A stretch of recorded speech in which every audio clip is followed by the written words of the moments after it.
It was easy to promise self-abnegation when self was wrapped up in another, and heart and soul were purified by a sweet example. But when the helpful voice was silent, the daily lesson over, the beloved presence gone, and nothing remained but loneliness and grief, then Jo found her promise very hard to keep.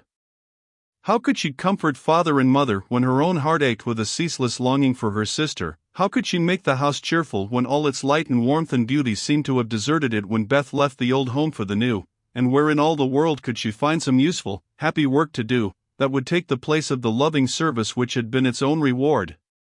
She tried in a blind, hopeless way to do her duty, secretly rebelling against it all the while, for it seemed unjust that her few joys should be lessened, her burdens made heavier, and life get harder and harder as she toiled along. Some people seemed to get all sunshine, and some all shadow. It was not fair, for she tried more than any to be good, but never got any reward, only disappointment, trouble and hard work. Poor Jo, these were dark days to her, for something like despair came over her when she thought of spending all her life in that quiet house, devoted to humdrum cares, a few small pleasures, and the duty that never seemed to grow any easier. I can't do it. I wasn't meant for a life like this, and I know I shall break away and do something desperate if somebody doesn't come and help me, she said to herself, when her first efforts failed and she fell into the moody, miserable state of mind which often comes when strong wills have to yield to the inevitable. But someone did come and help her, though Jo did not recognize her good angels at once because they wore familiar shapes and used the simple spells best fitted to poor humanity. Often she started up at night, thinking Beth called her, and when the sight of the little empty bed made her cry with the bitter cry of unsubmissive sorrow, "Oh, Beth, come back! Come back!" she did not stretch out her yearning arms in vain. For, as quick to hear her sobbing as she had been to hear her sister's faintest whisper, her mother came to comfort her, not with words only, but the patient tenderness that soothes by a touch, tears that were mute reminders of a greater grief than Jo's, and broken whispers, more eloquent than prayers, because hopeful resignation went hand in hand with natural sorrow. Sacred moments, when heart talked to heart in the silence of the night, turning affliction to a blessing, which chastened grief and strengthened love. Feeling this, Jo's burden seemed easier to bear, duty grew sweeter, and life looked more endurable, seen from the safe shelter of her mother's arms. When aching heart was a little comforted, troubled mind likewise found help, for one day she went to the study, and leaning over the good gray head lifted to welcome her with a tranquil smile, she said very humbly, "Father, talk to me as you did to Beth. I needed more than she did, for I'm all wrong." "My dear, nothing can comfort me like this," he answered, with a falter in his voice, and both arms round her, as if he too needed help, and did not fear to ask for it. Then, sitting in Beth's little chair close beside him, Jo told her troubles, the resentful sorrow for her loss, the fruitless efforts that discouraged her, the want of faith that made life look so dark, and all the sad bewilderment which we call despair. She gave him entire confidence, he gave her the help she needed, and both found consolation in the act.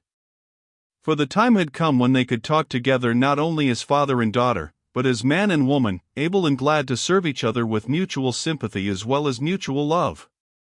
Happy, thoughtful times there in the old study which Jo called the church of one member, and from which she came with fresh courage, recovered cheerfulness, and a more submissive spirit. For the parents who had taught one child to meet death without fear, were trying now to teach another to accept life without despondency or distrust, and to use its beautiful opportunities with gratitude and power. Other helps had Jo humble, wholesome duties and delights that would not be denied their part in serving her, and which she slowly learned to see and value. Brooms and dishcloths never could be as distasteful as they once had been, for Beth had presided over both, and something of her housewifely spirit seemed to linger around the little mop and the old brush, never thrown away. As she used them, Jo found herself humming the songs Beth used to hum, imitating Beth's orderly ways, and giving the little touches here and there that kept everything fresh and cozy, which was the first step toward making home happy, though she didn't know it till Hannah said with an approving squeeze of the hand, "You thoughtful creetur, you're determined we shan't miss the dear lamb if you can help it. We don't say much, but we see it, and the Lord will bless you for it, see if he don't." As they sat sewing together, Jo discovered how much improved her sister Meg was, how well she could talk, how much she knew about good, womanly impulses, thoughts, and feelings, how happy she was in husband and children, and how much they were all doing for each other. Marriage is an excellent thing, after all.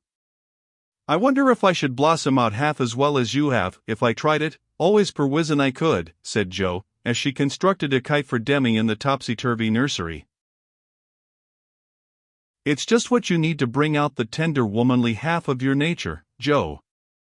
You are like a chestnut burr, prickly outside, but silky soft within, and a sweet kernel, if one can only get at it.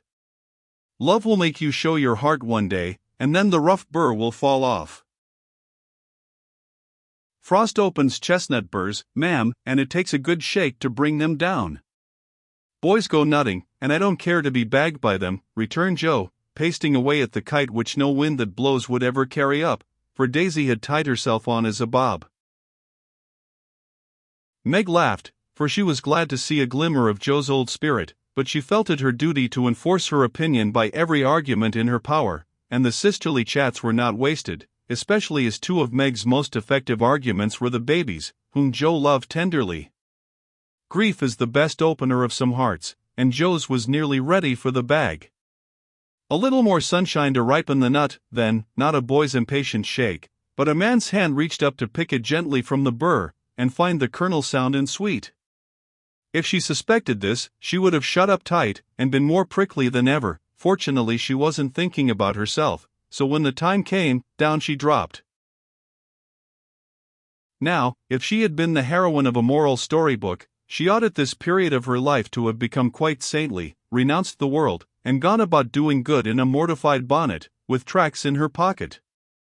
But, you see, Jo wasn't a heroine, she was only a struggling human girl like hundreds of others, and she just acted out her nature, being sad, cross, listless, or energetic, as the mood suggested. It's highly virtuous to say we'll be good, but we can't do it all at once, and it takes a long pull, a strong pull, and a pull altogether before some of us even get our feet set in the right way. Jo had got so far, she was learning to do her duty, and to feel unhappy if she did not, but to do it cheerfully, that was another thing.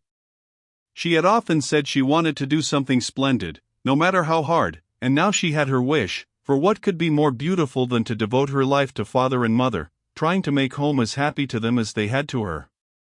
And if difficulties were necessary to increase the splendor of the effort, what could be harder for a restless, ambitious girl than to give up her own hopes, plans, and desires, and cheerfully live for others? Providence had taken her at her word. Here was the task, not what she had expected, but better because self had no part in it. Now, could she do it? She decided that she would try, and in her first attempt she found the helps I have suggested. Still another was given her, and she took it, not as a reward, but as a comfort, as Christian took the refreshment afforded by the little arbor where he rested, as he climbed the hill called Difficulty. "Why don't you write? That always used to make you happy," said her mother once, when the desponding fit overshadowed Jo.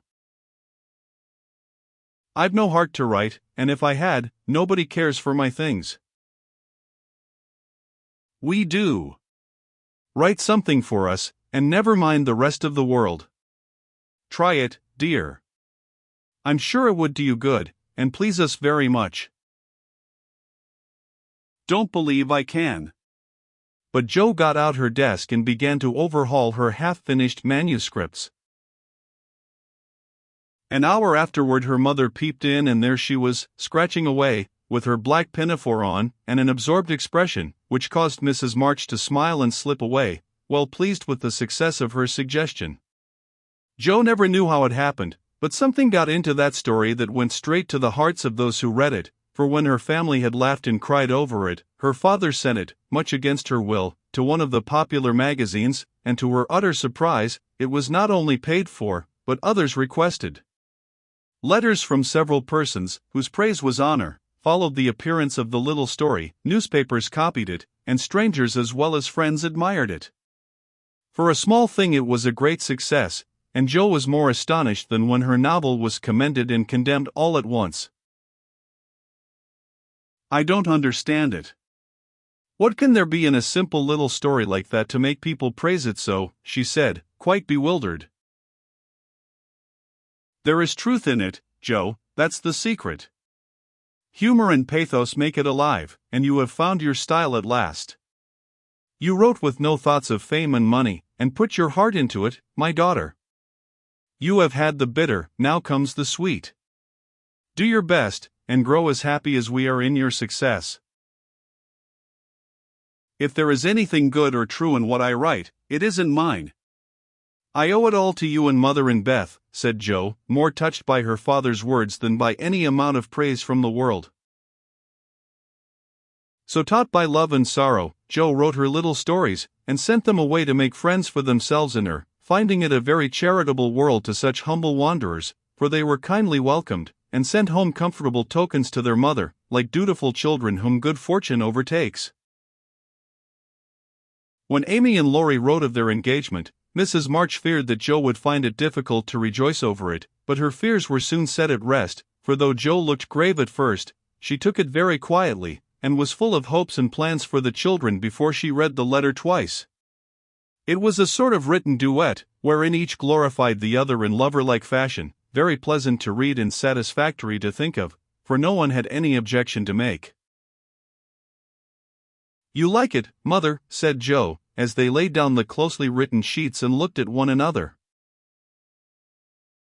"Yes, I hoped it would be so, ever since Amy wrote that she had refused Fred. I felt sure then that something better than what you call the mercenary spirit had come over her, and a hint here and there in her letters made me suspect that love and Laurie would win the day." "How sharp you are, Marmee, and how silent. You never said a word to me." Mothers have need of sharp eyes and discreet tongues when they have girls to manage. I was half afraid to put the idea into your head, lest you should write and congratulate them before the thing was settled. I'm not the scatterbrain I was. You may trust me. I'm sober and sensible enough for anyone's confidant now. So you are, my dear, and I should have made you mine, only I fancied it might pain you to learn that your Teddy loved someone else. Now, Mother, did you really think I could be so silly and selfish, after I'd refused his love, when it was freshest, if not best? I knew you were sincere then, Joe, but lately I have thought that if he came back, and asked again, you might perhaps feel like giving another answer. Forgive me, dear, I can't help seeing that you are very lonely, and sometimes there is a hungry look in your eyes that goes to my heart. So I fancied that your boy might fill the empty place if he tried now. No, Mother, it is better as it is, and I'm glad Amy has learned to love him. But you are right in one thing. I am lonely, and perhaps if Teddy had tried again, I might have said yes, not because I love him anymore, but because I care more to be loved than when he went away. I'm glad of that, Joe, for it shows that you are getting on. There are plenty to love you, so try to be satisfied with father and mother, sisters and brothers, friends and babies, till the best lover of all comes to give you your reward. Mothers are the best lovers in the world, but I don't mind whispering to Marmee that I'd like to try all kinds. It's very curious, but the more I try to satisfy myself with all sorts of natural affections, the more I seem to want.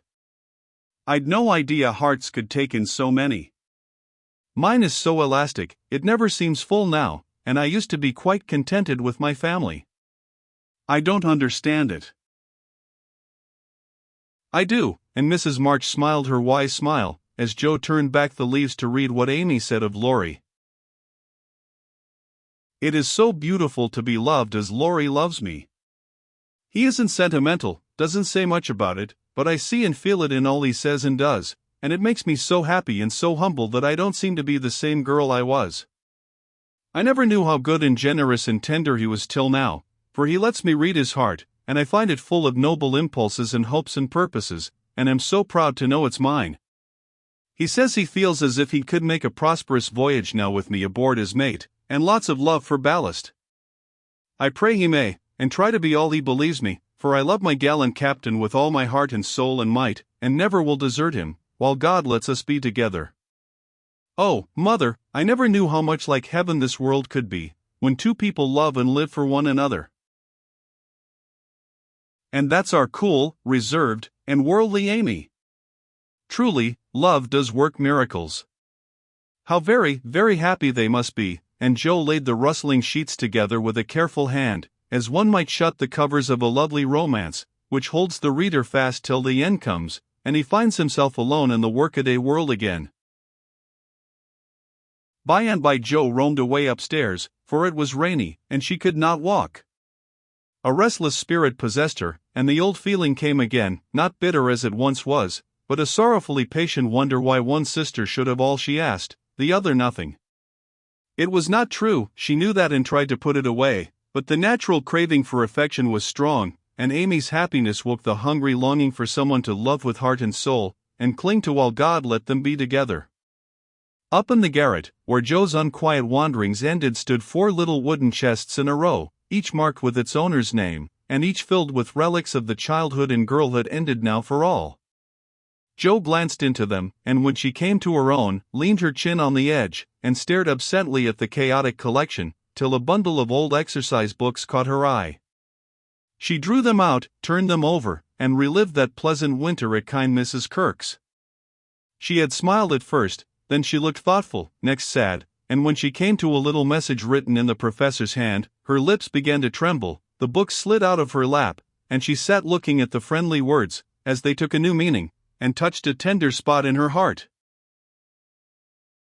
Wait for me, my friend. I may be a little late, but I shall surely come.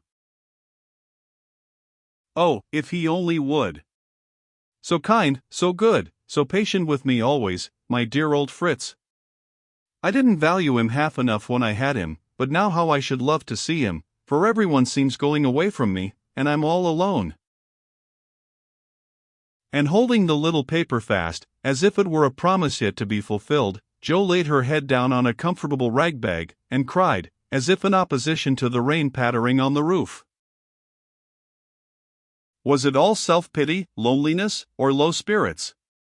Or was it the waking up of a sentiment which had bided its time as patiently as its inspirer? Who shall say?